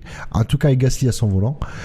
Ouais, je me suis dit, à un moment donné, la stratégie décale. Il y a moyen qu'il grappille 1 ou 2 places avec la stratégie. On se dit, putain, s'il faisait un podium à Monaco, ce serait bon à un moment donné. Ouais. J'ai même cru un moment qu'il pourrait peut-être être pilote du week-end de la course. Mais non. Mais il doit être bien classé. On n'a pas les classements de ces trucs-là, mais il doit être bien classé. Pas impossible. Ouais, donc. Et avec le joli clin d'œil du destin quand la Toro Rosso Honda va s'attaquer à Alonso, la McLaren qui abandonne. Alonso, qui est dégoûté de se faire harceler, a décidé de jeter l'éponge et simuler un problème technique. Non, parce que je pense que il voulait pas subir l'offense de se faire doubler. Apparemment, vu le bruit, comme l'a dit Febro, c'était une belle salade de pignons qu'à mon avis dans la boîte de vitesse. Ouais. Non, mais justement, il sentait que Gasly allait le doubler. Il s'est dit non, ce serait l'humiliation. Par la Toro Rosso. Il a activé le bouton abandon. C'est ça. Pète la boîte. Vous avez vu que, parce que je sais que ça a été cité sur le chat, Van Dorn, il est pas content, il pense qu'il a été sacrifié pour Alonso. Mais le mec, il arrive avec un œil de retard, quoi. Oui, bah oui. Encore un qui découvre des choses ce week-end. Non, mais on lui a pas dit de relire son contrat à un moment donné? En même temps, il fait quoi, 13-14e en début de course? Qu'est-ce qu'il veut espérer en même temps? Bref. Juste un mot sur Alonso, parce qu'on a parlé de Gasly. Non, t'as pas... Ce serait trop lui faire d'honneur. Le truc que t'as pas aimé, Bûcheur, sur la déclaration d'Alonso, notamment. C'est pour une fois... attendez, sans déconner, pour une fois, ça change. Enfin, ça change pas et ça change. Alors, je sais que sur Twitter, j'ai un peu déformé ses propos. Il a dit que c'est une course super chiante.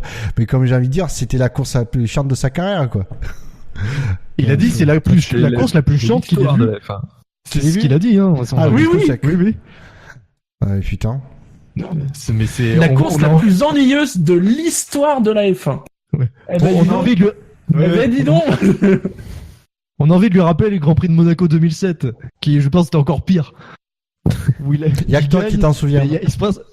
Ouais, mais il se passe vraiment rien, quoi. Les McLaren collent à 1 minute à tout le monde. Il se passe rien. Et non, et c'est Alonso qui gagne. Mais forcément, cette course-là, c'est parmi les meilleures de l'histoire. Bah oui, il a gagné. Bah oui, c'est ça. Non, mais ce mec, j'en peux plus. Ça fait quoi ça non, mais depuis qu'il est en Formule 1, dès qu'il ouvre sa gueule, c'est pour dire de la merde. Non, mais le problème, c'est qu'à un moment donné, il y a 3-4 ans, il savait jouer de ça. Le problème, c'est que maintenant, il n'a plus que ça. Il se rend compte qu'il n'a plus que ça pour arriver à exister. Mais le problème, c'est qu'à un moment donné, il y a un effet d'usure sur les gens. Moi, il me fatigue. Ces déclarations me saoulent. Alors que c'est marrant, il y a 4 ans, il y a 3 ou 4 ans, ça me faisait rire. Mais ça me fait plus rire. Mais qu'il aille en endurance pour prendre son pied, faire quelque chose de différent, où il y aura un challenge, machin. Et peut-être que du coup, ces déclarations deviendront plus intéressantes. Mais là, stop, quoi. Je lis plus les déclarations d'Alonso. Là, je le suis au courant parce que c'était dans le titre de l'article, donc j'y ai pas coupé, mais maintenant, je ne lis plus les trucs sur ce que dit Alonso. Ça ne m'intéresse pas. Bon. Très bien, messieurs. On a fini sur les Français, du coup. Oui, parce que bon, c'est pas Romain Grosjean. Ouais, passons à l'Australien. Oui, non, mais je parlais de Konegasli, Grosjean. Bon, voilà. Bon. Enfin, les As, globalement, ne jetons pas à dire que sur Grosjean. Les As, c'était nulle part. Oui, c'est ça. Oui. Très bien. Eh bien, nous allons passer au vainqueur. Au vainqueur du Grand Prix de Monaco, au vainqueur du Driver of the Day, c'est vrai. Du Quintet Choui of the Day. Oui. Voilà, premier du Quintet Plus avec un score de 530 points. Pas mal quand même. Il a juste écrasé la concurrence. Il a 200 points de plus que le deuxième. Le week-end parfait et puis une gestion de course. Alors, c'est une victoire complètement méritée par rapport à il y a 2 ans, par rapport à ce qui s'est passé pendant la course et par rapport à son week-end. Et ce week-end, pour Daniel Ricciardo, est à marquer vraiment dans sa carrière d'une pierre blanche. Pas simplement parce qu'il a gagné à Monaco. Ça, c'est presque secondaire. Mais dans la façon de gagner. Il a marqué son territoire. Parce que Daniel Ricciardo, si vous regardez ses 6 précédentes victoires, c'est un homme des opportunités. Et c'est son grand talent d'ailleurs. Oui. C'est-à-dire que si vous regardez ses 6 victoires, d'ailleurs il a que 2 pôles, Monaco 2016 et 2018, il partait pas gagnant, mais il a toujours su profiter souvent de problèmes chez les Mercedes, des accrochages Ferrari-Mercedes, ou souviens de cette folle remontée là dans les 5 derniers tours parce que il avait des pneus tout neufs. Ça a toujours été des opportunités qu'il a su exploiter pour le mener à la victoire. Et là, non. Là, ça a été le patron depuis jeudi. Comme on dit, il ne lui a manqué que le meilleur tour, mais avec son problème, c'était compliqué. C'est pas une victoire comme les autres pour Daniel Ricciardo. Non. Il ne s'est jamais qualifié dans le top 3. Enfin, c'est avant ça, ses précédentes victoires, il ne s'était jamais qualifié dans le top 3. Bon, après, faut être honnête, Ricciardo, grosso modo, il a une voiture compétitive, il est chez Red Bull depuis, il est monté chez Red Bull en quelle année? 2014, hein? 2014 déjà. 2014. Donc au début de la suprématie Mercedes. Donc forcément, il pouvait gagner que si Mercedes se foirait quelque part. Donc on peut pas c'est pour ça que je remets dans le contexte, c'est-à-dire que on pouvait pas lui reprocher de jusque là n'avoir gagné que par opportunité, par opportunisme, avoir saisi les occasions. Et comme je dis, c'est une vraie qualité de pouvoir profiter de ces opportunités pour en tirer des victoires quand il le faut. D'ailleurs, on le disait à un moment de sur Alonso, ça. Oui. Et du coup, non, je suis d'accord. C'était pour moi, c'est pour ça que ça m'aurait fait vraiment mal au cœur qu'il gagne pas, qu'il soit obligé d'abandonner, etc. Parce que voilà, c'est comme tu dis, il a marqué le week-end, il a dominé le week-end. Pour une fois, on n'a pas entendu parler de Verstappen, de Max Verstappen par-ci, Max Verstappen par-là, parce qu'il s'est foiré en L3. Oui, parce que et même, je dirais bon. Et du coup, il a très certainement Verstappen. Très certainement Verstappen aurait été le seul qui aurait pu, peut-être remettre en cause cette victoire. Mais même sur les essais libres, même avant le crash de Verstappen, il est devant Verstappen. Non mais Ricardo, c'est bien simple. Il fait le meilleur temps en essai libre 1, en essai libre 2, en essai libre 3, en Q1, en Q2, en Q3. Il a été princier, puisqu'on est à Monaco. Il a marqué son territoire. Et D'ailleurs, je sais pas si vous avez vu sur le podium, en parlant de Prince, il a fait boire le Prince Albert à sa bouteille. J'ai trouvé ça. Ouais. Non, j'ai trouvé ça. Ce mec, il a le bonheur très communicatif. Tu sais que quand il fait le chouet, on voit derrière le prince. Et il y a plein de gens, ça a traversé l'esprit déjà. Est-ce qu'il va oser le proposer? Non. Il ne l'a pas fait. Non. Il ne l'a pas fait, mais je suis pas sûr qu'il aurait refusé, le prince. Le chouet peut-être. Mais là, du coup, la bouteille, tu vois, c'est là aussi quand même, Ricardo. Mais la bouteille, il a attendu, et alors j'ai trouvé quand même aussi que le prince Albert, il accepte de boire une gorgée à la bouteille. Ricardo, il s'est dit, je vais y aller par petits pas. D'abord, la bouteille. Bon, par contre, la prochaine fois, quand je gagnerai, il n'échappera pas au chouet.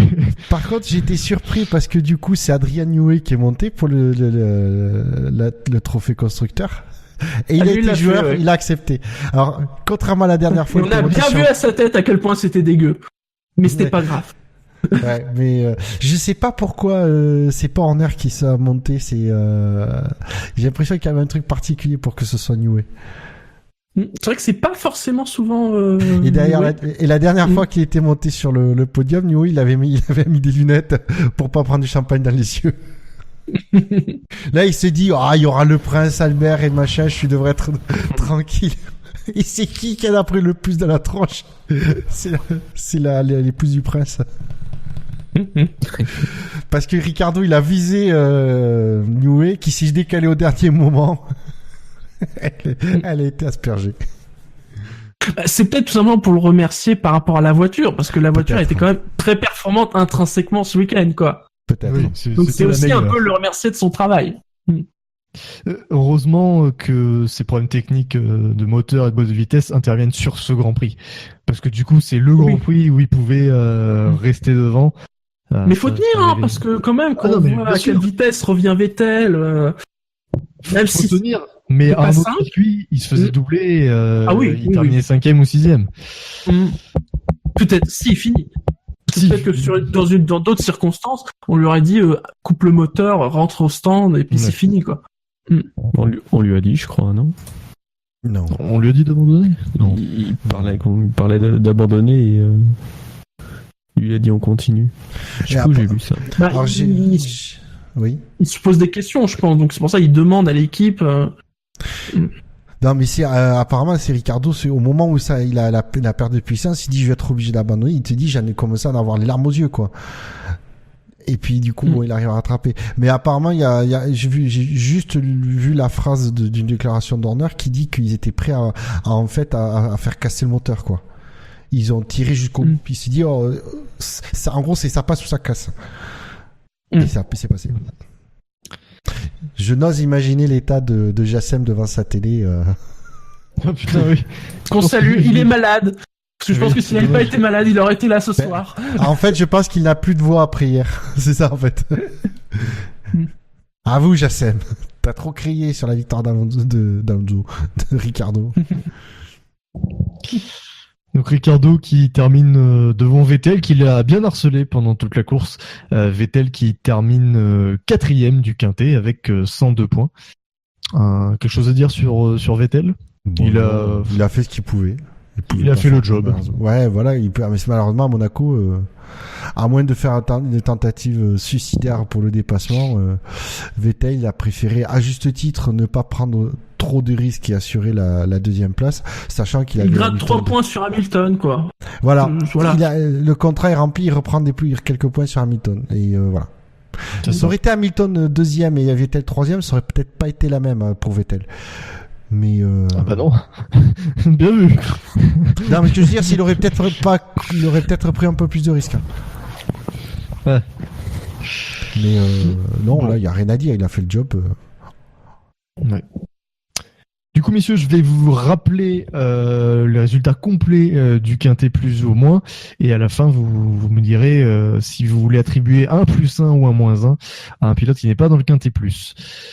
Donc 20e, Lance Stroll, 19e, Grosjean, 18e, Sirotkin, 17e Vandoorne, 16e Magnussen, 15e Perez, 14e Verstappen, 13e Bottas, 12e Hartley, 11e Raikkonen, 10e Ericsson, 8e ex-aequo Alonso et Sainz, 7e Hamilton, 6e Leclerc, 5e Hülkenberg, dont on n'a pas parlé, on peut y revenir si vous voulez, 4e Vettel, 3e Ocon, 2e Gasly et 1er Ricciardo. Est-ce que vous avez un +1 ou un -1 à attribuer ? Non. Non. Il n'y a rien qui mérite de s'en prendre plein la tronche et il n'y a rien qui mérite d'être élevé au... Ça, mais même les abandons sont pas sur des erreurs de pilotage et tout ça, donc voilà. Enfin, juste pour souligner un pilote dont on n'a pas parlé, c'est Lance Stroll quand même, et donc sa stratégie qu'on peut appeler la stratégie TF1, c'est-à-dire de faire à peu près autant d'arrêts au stand que de pages de pub. Ah, j'ai cru qu'il avait... sur TF1. La stratégie Bouchard. Ah, oui. Référence à vendredi soir. Oui, sauf que moi j'ai pas fini la course, donc j'ai fait plus d'arrêts par tour. Oui, donc pour ça c'est oui. Mais d'ailleurs, je reviens là-dessus, c'est que c'est plus facile de suivre 78 tours à la télé que derrière un volant sur le jeu vidéo. Donc pas de points. Non. Bon, on peut toujours mettre -1 à Verstappen si vous voulez, mais non. Ce serait tiré sur l'ambulance. Oui, mais en même temps, il le cherche. Oui. Bon. On note la course, pas les essais libres. Oui, bon, voilà. Scani qui nous rappelle que lorsque nous avons fait notre Monaco 100% vendredi, que la strat gagnante était à 6 arrêts. Voilà. Alors moi je peux confirmer. Ça vous montre notre niveau. Ça vous montre quand même notre niveau. Avec 6 ailerons. Et moi je confirme qu'en fait F1 2017 vous avez au moins 5 ailerons avant en stock dans votre écurie. À ce qui paraît, on peut arriver au bout du stock, mais je n'y suis pas arrivé. Je me suis planté avant. Messieurs, ne nous égarons pas. Ça vous avez SAV de la F1 et non pas au SAV du SSC. Voilà. Nous allons passer au classement, messieurs. Le classement du SAV, c'est Daniel Ricciardo qui prend la tête avec 19 points devant Sébastien Vettel avec 17 points. Et ensuite, on a un trio avec Pierre Gasly, Charles Leclerc et Valtteri Bottas avec 14 points chacun. Et on a Lewis Hamilton 6e avec 13 points, Raikkonen 7e avec 11 points, donc c'est très serré entre le premier et le 7e, ça promet un beau championnat au SAV. Comme toujours, on s'arrange toujours pour que les championnats soient bien. Ouais, on truque bien les chiffres. Voilà. Dans l'autre classement, c'est un petit peu moins serré. Lewis Hamilton reste en tête avec 110 points contre 96 à Sébastien Vettel. Ricciardo passe 3e avec mince, le classement n'a pas été mis à jour. Ah, mais si, mais il y a un souci quand même. Bon, en tout cas, Ricciardo est 3e devant Valtteri Bottas et Kimi Raikkonen. Et au classement constructeur, Mercedes reste en tête devant Ferrari, Red Bull est 3e devant Renault et McLaren. Avant de passer aux faits marquants, messieurs, je m'autorise une petite question, histoire d'avoir un petit débat. Est-ce que, selon vous, Daniel Ricciardo peut se battre pour le titre cette année? Ça va dépendre comment évolue quelle va être l'évolution de la Red Bull. Si Red Bull investit vraiment, arrive à rattraper un peu de retard sur Ferrari et Mercedes, ils peuvent jouer les troubles faits, clairement. Là, j'ai peur quand même que c'était très particulier à Monaco face à la Mercedes. Canada, ça va encore être particulier. Après, on va vraiment rentrer dans le dur du championnat avec la période estivale européenne. C'est là que tout va se jouer. Ouais, le problème c'est que Mercedes avait gardé son empattement long de l'année dernière et donc du coup, on savait que Monaco ce serait pas pour eux, ça s'est confirmé. Ouais, ils seraient pas ultra performants à Monaco. On sait, Ferrari a suivi la voie de Mercedes en prenant un empattement long. C'est pas une surprise que Ferrari soit pas à l'aise face à une Red Bull qui a un empattement plus court, tourne mieux et plus à l'aise, parce que pour expliquer que voilà, plus l'empattement est long, en fait, plus c'est stable dans les courbes rapides, et plus l'empattement est court, plus c'est agile et maniable dans les virages serrés. Donc du coup, la Red Bull avait un avantage niveau châssis à Monaco qu'elle n'aura pas ailleurs. Peut-être à Singapour, mais c'est tout. Mais là, on arrive à un moment charnière. Ricciardo a quand même un tout petit peu de retard. Hein. Il est quand même plus proche de Bottas que de Vettel au classement. Il a 38 points de retard sur Hamilton. Après, et aussi attention, parce que là, on va arriver dans la silly season. Les transferts, la question du moteur, tout ça va arriver là. Et ça peut amener beaucoup de bordel dans tout ça. D'ailleurs, en parlant de moteur, Renault, alors je crois que c'est au Canada qu'ils amènent leur évolution moteur. Donc à voir. Apparemment qu'il y a un gros. Ça n'a pas été reporté, ça? Ou il a peut-être été reporté. Tu me diras, c'est chez Renault d'habitude c'est reporté. Pour une question de fiabilité, je crois, hein, d'ailleurs. Comme d'habitude. Ouais. Mais voilà, il y a Renault qui apparemment va apporter une évolution qui apparemment qui amène un gros step à niveau performance. Donc à voir si le moteur Renault arrive pareil aussi à combler le retard sur le moteur Mercedes et le moteur Ferrari. C'est pareil, ça peut permettre au châssis peut-être du coup au châssis Red Bull d'être mieux. Je sais pas. Et puis au-delà de la performance, pensons aussi à la régularité. Hamilton et Vettel sont les seuls à avoir marqué des points à toutes les courses depuis le début de saison. Oui, il y a ça. C'est vrai. D'un autre côté, il y a une fois où Ricciardo marque pas de points à cause de son coéquipier, on va dire. Donc Ricciardo a fait 4 sur 6. Il n'est pas impossible qu'il y ait des accrochages qui pénalisent Hamilton et Verstappen, Hamilton et Vettel. Enfin, Vettel, ça a déjà été le cas cette année. Mais et du coup, si un des deux venait à perdre 2 gros points d'un coup, Ricciardo pourrait se positionner. Et effectivement, il faudrait voir le niveau de performance de Red Bull, notamment sur les circuits comme le Paul Ricard, Silverstone, l'Allemagne. C'est vrai que. Et c'est vrai, en plus, on va arriver sur des circuits rapides. Ça peut être pas mal. Mais bon, pour l'instant, il est un peu loin. Messieurs, on va passer aux faits marquants. Nous allons d'abord revenir sur le précédent sondage, le fait marquant du Grand Prix d'Espagne. C'est arrivé 4ème, Ferrari s'est rajouté des ailettes, mais c'est bien planté quand même. 8%, 11 votes. 3ème, le Charles Leclerc roule sur la compétition, 12%, 16 votes. 2ème, Pirelli, point d'interrogation. 20%, 27 votes. Alors, on a le fait marquant le plus court de l'histoire, et là, maintenant, on a le fait marquant le plus long. Et vous, Romain Grosjean, en tant que pilote de F1, comment appréhendez-vous le changement de direction? À fond, en clignotant. 59%, 78 votes. C'est une proposition de notre ami Scani, qui empoche donc une victoire méritée. Ah merde, j'ai voté pour Scani? Ah putain.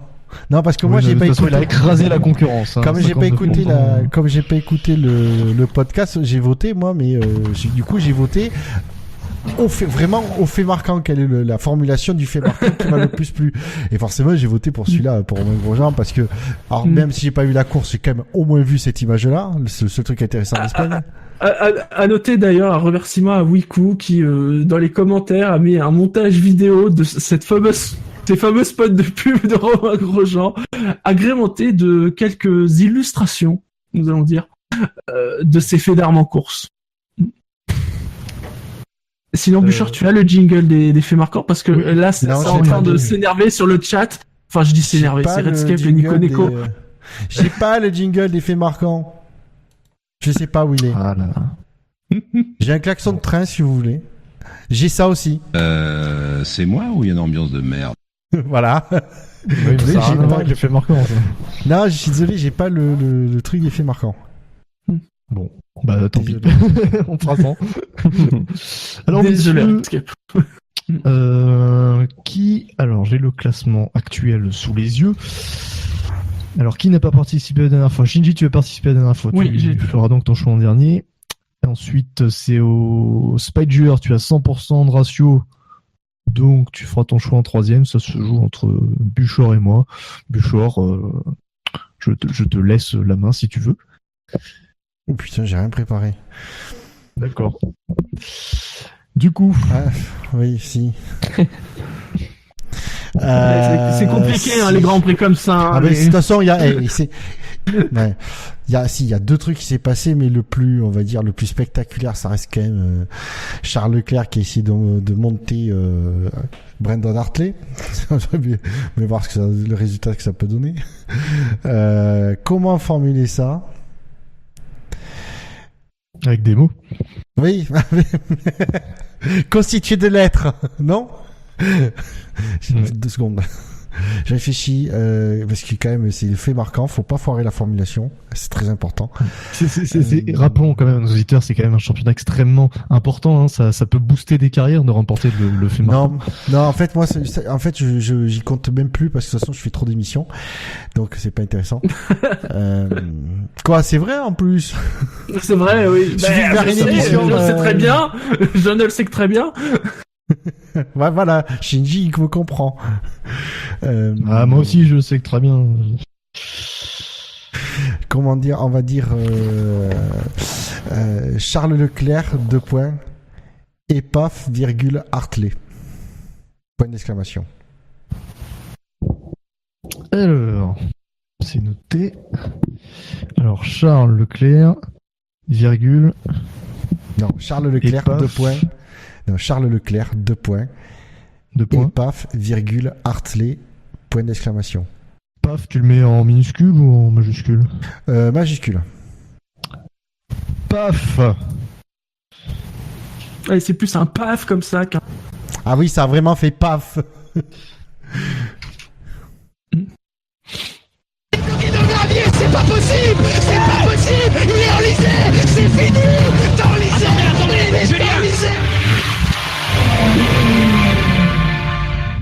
C'était ce jingle-là. Mais je le connaissais pas. Quel bon souvenir. Non, Shinji. C'est déjà à moi. Non, je te demandais si c'était un bon souvenir. Oh, non, je dis qu'il n'a pas compris la question, mais c'est pas grave. Je te demandais si c'était un bon souvenir. C'est qui s'enlisait Kimi? Non, c'est c'est pas Kimi. C'était Hamilton. En Chine. Oui. Il y a eu mieux, mais... Oui, ça a juste donné le titre à ton pilote préféré, mais bon, c'est pas grave. Alors, moi, je vais dire Verstappen, 2 points, rouge, pair, PERD et impasse. Ensuite, Spager. J'en avais noté un. Ouais, les 3 points à retenir de ce Grand Prix, ceux qu'a repris Vettel. Je l'ai pas compris. Les 3 points à retenir de ce Grand Prix, ceux qu'a repris Vettel. Entre Grand Prix et ceux, tu mets une ponctuation particulière? De petits points, ouais. Ok, d'accord. Ceux qu'a repris Vettel. Qu'un point d'exclamation à la fin, tu vois. Avec un point d'exclamation, carrément. Vous êtes... Ouais, c'est gratuit. Vous êtes trop superficiel, messieurs. Vous comptez sur un point d'exclamation pour donner du peps à votre fait marquant. Ouais, parce que ça c'est pas, ça peut pas faire des miracles, point d'exclamation. On est d'accord. Ah, ouais. C'est jamais. Shinji? Ricardo, 2 points. Un prince? Non. Un roi? Non. Un empereur à Monaco. Point d'exclamation. Voilà, messieurs, ce qui est un fait marquant. Bah non. Mais oui. Si. Il y a quoi de bien? Non, mais attends. Déjà, c'est trop long. On va bannir les faits marquants qui sont trop longs. Là. C'est pas possible. Non, on bannit les faits marquants hors sujet. Grosso modo, on bannit les faits marquants de Jackie. Mais Jackie n'est plus à l'aise. T'as plus à SAV, on n'a plus de problème de ce côté-là. Alors, vas-y, niveau ponctuation, Shinji, il faut que tu me guides. Là. Alors, un prince. Virgule, non. Virgule, un roi. Virgule, non. Pas trop de virgule là-dedans. Ok. Un roi, virgule, non. Virgule. Ah, moi, un roi, virgule, non. Oui, ensuite. Virgule, un empereur à Monaco, point d'exclamation. Je l'aurais pas écrit comme ça. J'aurais pas mis la ponctuation comme ça. Moi, j'aurais mis des points d'interrogation. Non, parce que c'est pas un questionnement, une affirmation. Ah, d'accord, oui, ok. C'est un prince, non. Un prince, non. D'accord, je vois comment tu veux le truc. Voilà. Okay. Mais c'est vrai qu'avec ça, ça aurait pu marcher. Donc, selon vous, quel est le fait marquant du Grand Prix de Monaco? Vous avez le choix entre Charles Leclerc et paf, Hartley, Verstappen, noir, paire et impasse. Les 3 points à retenir de ce Grand Prix, ce qu'a repris Vettel. Ricardo, un prince, non. Un roi, non. Un empereur à Monaco. Vous pourrez voter sur notre site dès la fin de cette émission. Messieurs, on passe au drive-thru.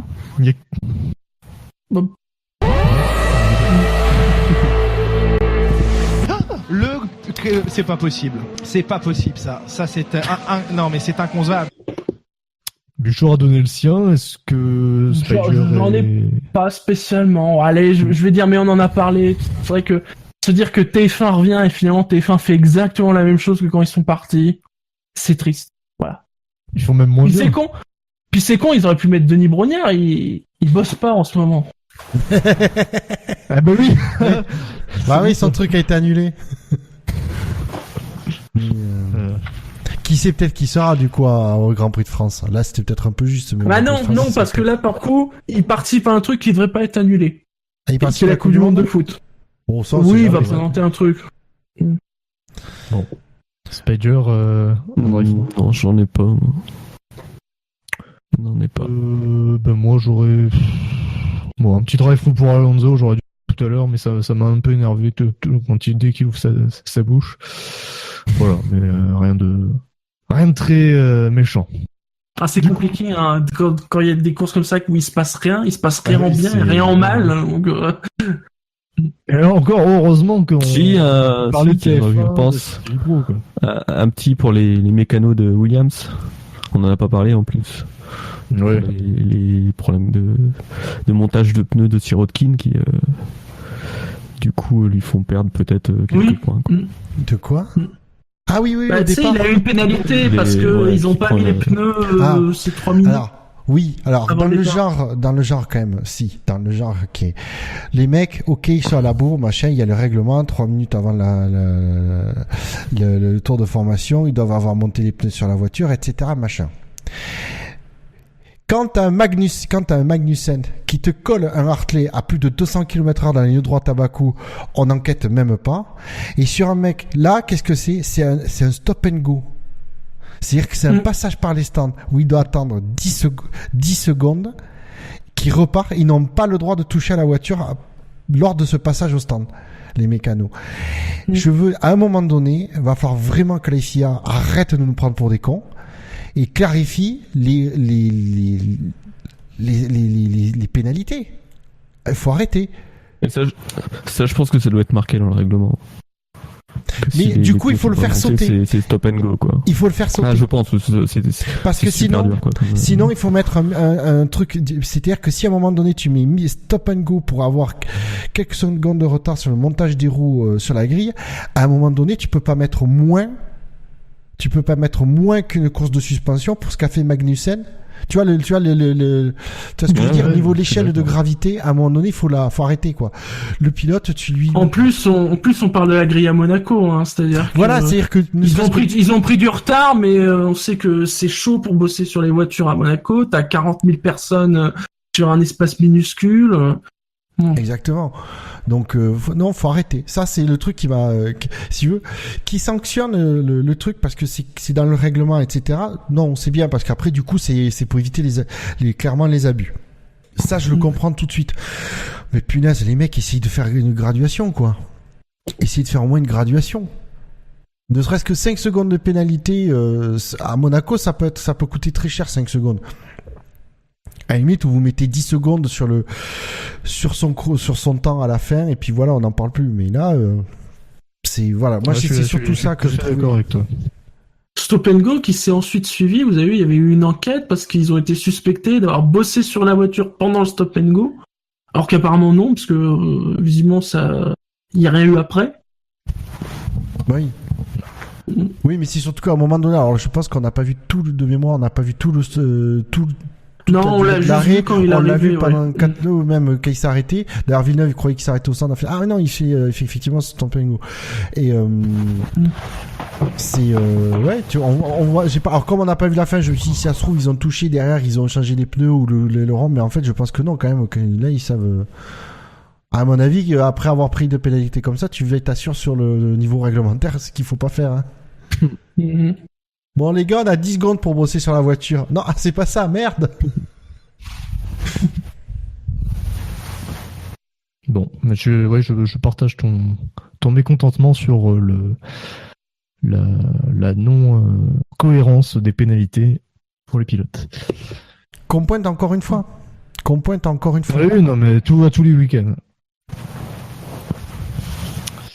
Bon, messieurs, on va passer à une partie un peu plus joyeuse de cette émission que les drive-through. C'est le coup d'œil dans le rétro.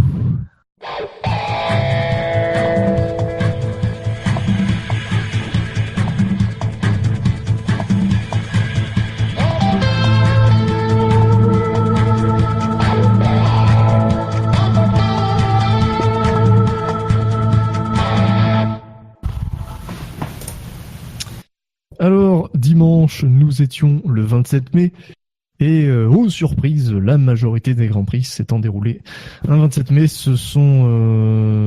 ont eu lieu à Monaco. Ah, j'ai cru que c'était l'Australie.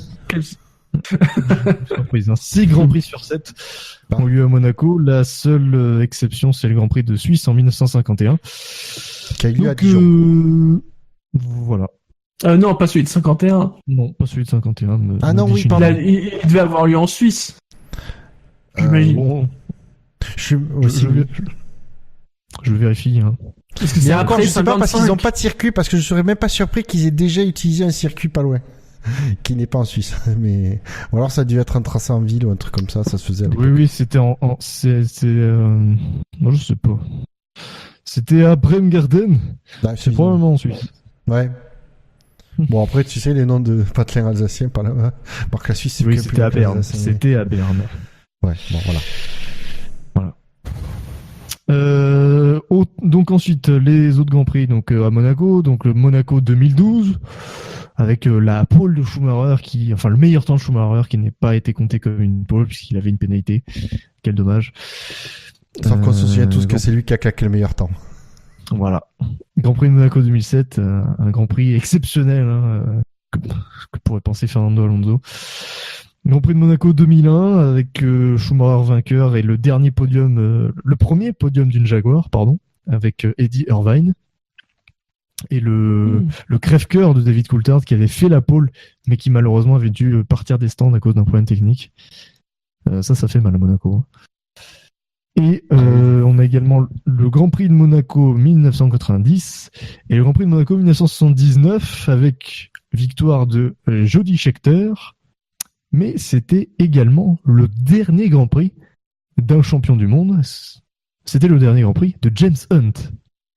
Et donc, pour notre jeu, je vais vous demander de me dire à chaque fois, vous me citez un pilote champion du monde et vous me dites quel a été son dernier Grand Prix. Vous avez 4 droits à l'erreur parce que c'est pas facile. Qui commence ? Okay. Qui commence ? Donc, qui commence ? Je vais faire par ordre alphabétique et aussi parce que c'est un joueur qui est un petit peu en difficulté sur les quiz historiques. C'est notre ami Bujor. Alors, je vais en faire un, vous allez me dire, c'est moche mais c'est facile. C'est Ayrton Senna Imola 94. Ça, effectivement, c'est très moche. Oui, mais d'un côté, c'est le plus facile à prendre. C'est tellement efficace. C'est une bonne réponse de Bûcheur. Ensuite, Shinji. Alors, je vais tenter un truc, mais Lewis Hamilton, Monaco 2018, techniquement, c'est le dernier Grand Prix qu'il a fait. Ah bah oui. Ah oui. Allez, allez, de toute façon, ce changement-là, ça va être facile pour les autres. Je l'accepte. Je n'avais pas précisé les champions du monde. C'est pour ça, voilà. Tu as bien fait, tu es en tant que comme un chacal ingénieur, tu as j'ai trouvé la faille dans le règlement. On a trouvé la faille dans le règlement. Donc et tu sens que ça le fait chier à Bilo. On s'en va, c'est pas. Bah, de toute façon, ça va juste on va juste passer 4 pilotes et puis voilà. Spider. Bah, du coup, je rentre dans le jeu. Alonso, Monaco 2018. Bonne réponse. Buchor. Oui, je vais dire Raikkonen, Monaco 2018. Ah, c'est faux. C'est le Grand Prix d'Espagne, puisque à Monaco 2018, il n'a pas participé, on ne l'a pas vu. Réponse. Allez, Shinji, à toi. Bon, bah, on va finir avec Vettel, Monaco 2018. Voilà, c'est bon, on les a fait. Spider. Rosberg, Nico, Abu Dhabi 2016. Ah merde, je voulais celui-là. Réponse. C'était facile. Spider. C'était le plus facile, le plus près quoi. Buchor. Ah, du coup. Ah si, j'en ai un autre. Attends, je réfléchis. Qui côté comme champion dernièrement? Parce que moi, je suis obligé de faire avec les récents pour m'en souvenir. C'est ça qui est chiant. Waouh. Oh punaise. Alors, on doit avoir Schumacher. Ça doit être Abu Dhabi. Putain, c'était quelle année? Ouais, ça va être Abu Dhabi, du coup, 2013. Non, 2012. Ouais, Abu Dhabi 2012. C'est une mauvaise réponse. Putain, c'est l'année qu'il faut, de toute façon. Je n'en dirai pas plus parce que je laisse, tant que ça n'a pas été trouvé, je le laisse sur le tapis. Ça fait donc un joker en moins pour Buchor. À toi, Shinji, qui va enfin nous citer un pilote en retraité. Button, Monaco 2017. Et oui, le petit piège, Monaco. Bien joué, 2017. Shinji, putain. Ah, je l'avais celui-là. Ouais, chier. Bien vu. À toi, Spider.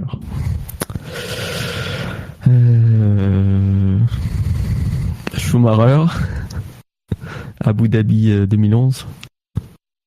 Mauvaise réponse. Non, bah, c'est pas Abu Dhabi là. À toi, Buchor. Si c'est pas Abu Dhabi, moi je suis quasiment sûr que c'était 2012. Parce que 2013, il y a Hamilton qui le remplace. Donc, bah, du coup, je vais peut-être dire Schumacher, Brésil 2012. Et c'est une bonne réponse, Buchor. Bien joué. Putain.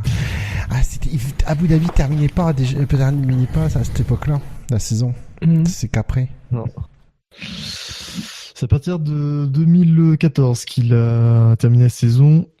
Pas avant, avant aussi, mais je ne citerai pas les années. Ah. Shinji. Cross, et je vais dire Australie 93. Ah putain, c'est ça. Nous parlions de Michael Schumacher juste avant.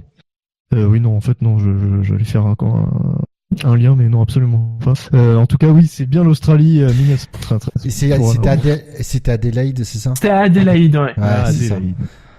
J'avais un doute. L'année, je la trouvais proche, mais c'est pareil. J'avais un doute sur là où c'était. C'était Australie ou Brésil, un truc comme ça.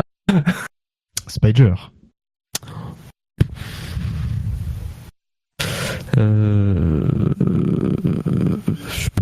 Je sais pas. Hakkinen. Alors, quand est-ce qu'il a arrêté? Japon 2001. Eh bien, c'est une excellente réponse, Spider. Effectivement, il s'est arrêté à la fin de saison 2001 au Japon. Buchor. Et moi, je vais dire Jacques Villeneuve, Brésil. Non. Ah putain, c'est vrai qu'il a fait une pige derrière. Ouais, c'est là que c'est piégeux, c'est quand ils font des piges après. Ah mais ça. C'était avec Renault. Je vais dire Allemagne 2007. Je suis à côté, mais pas très loin. C'est une mauvaise réponse, Buchor. Oh, surprise. Shinji. Je vais tenter Jackie Stewart. Ouh là là. États-Unis 73. Ça, c'est très risqué quand même. Parce que là, on va justement, loin dans le c'est passé. le truc avec Sévère et tout ça. États-Unis 73. Ouais. C'est une mauvaise réponse. Un joker en moins pour Shinji. Spider. J'ai misé à peu près dans les mêmes dates. Damon Hill. Damon Hill et Jackie Stewart, c'est pas tout à fait les mêmes dates, mais bon. Non, mais ma précédente réponse, quoi. Je sais pas, Japon 2002, je sais même plus quand il s'est arrêté. Non, mauvaise réponse. Non, il a dû refaire. Deuxième joker. Buchor. Oh punaise. Essayez des pilotes récents. Des champions récents. Non, mais je disais qu'il y avait une raison pour laquelle je préférais faire les warm-up que les émissions d'après-course. Hein. Ça, je me suis... Bande de tortionnaires. La prochaine fois, c'est moi qui anime. Comme ça, je balancerai le vainqueur duquel t'es plus ou moins d'entrée. Il n'y aura pas de... Alors, on va pas tergiverser. Putain... Ça se voit que je vais essayer de gagner du temps. C'est flagrant, là, ou... Non, je sais pas du tout dans les champions. On va dire Nigel Mansell, Japon, 80, je sais pas, 92. Non, mauvaise réponse, Buchor. Tu n'as plus qu'un droit à l'erreur. Shinji. Bon, je vais retenter Stewart. Ouais, 73, je suis sûr. Shinji, il y a deux réponses faciles et là, il veut difficulté. Mais oui, parce qu'il y a tout le truc avec la mort de François Sevère et tout ça, je m'en souviens. Enfin, j'étais pas là, mais... J'étais pas là. Putain merde, j'ai quelqu'un avec le génère. Ouais, j'ai interviewé Jackie, j'ai écrit des articles à ce sujet. Ah merde. Ils allaient pas au Brésil, ils allaient pas au Japon. Le Canada, parce que ça doit être groupé avec les États-Unis. Le Canada de quelle année ? 73. Eh bien, c'est une bonne réponse, Shinji. Bravo. Putain, ça, il a arrêté depuis si longtemps que ça, Stewart. Eh ouais. Il est dans un fauteuil roulant, là. Non. Spider. Ouais. Le sondage est en ligne pour les auditeurs, s'ils veulent. Je vais dire Nelson Piquet en Australie 92. Nelson Piquet, 3 fois champion du monde. C'est une mauvaise réponse. Ah. 3. Plus qu'un droit à l'erreur pour Spider, Ouais. de même que pour Buchor. Je vais dire du coup Niki Loda, Japon 84. Non, ça va être 87. Le triple champion du monde également. Et c'est une mauvaise réponse. Tu les éliminé, Buchor. Ouais. Le calvaire est fini. Shinji. Alors, je vais dire Niki Loda, mais je pense que c'est 85. Japon 85. Là, Shinji, il devrait être pénalisé parce que rater Niki Loda, alors que je lui dirais tout à l'heure, mais tu n'as pas le droit de rater celui-là. C'est une mauvaise réponse. Deuxième joker en moins. Spider.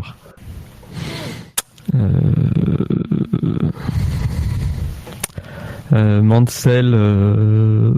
Attention, tu n'as plus qu'un droit. Ouais, non, mais je sais que je vais perdre, donc. Je crois qu'il a couru en milieu de saison en 95, je crois. Je vais dire Silverstone 95. Silverstone 95, Mansell, champion du monde en 92. C'est une mauvaise réponse, Spider. Ouais, bon. Shinji gagne donc ce quiz. Alors pour le panache, Shinji, est-ce que tu serais capable de m'en citer d'autres? Ah, Non. Il va pas se faire chier en fait, c'est ça. Ouais, non, mais je cherche, hein, mais non.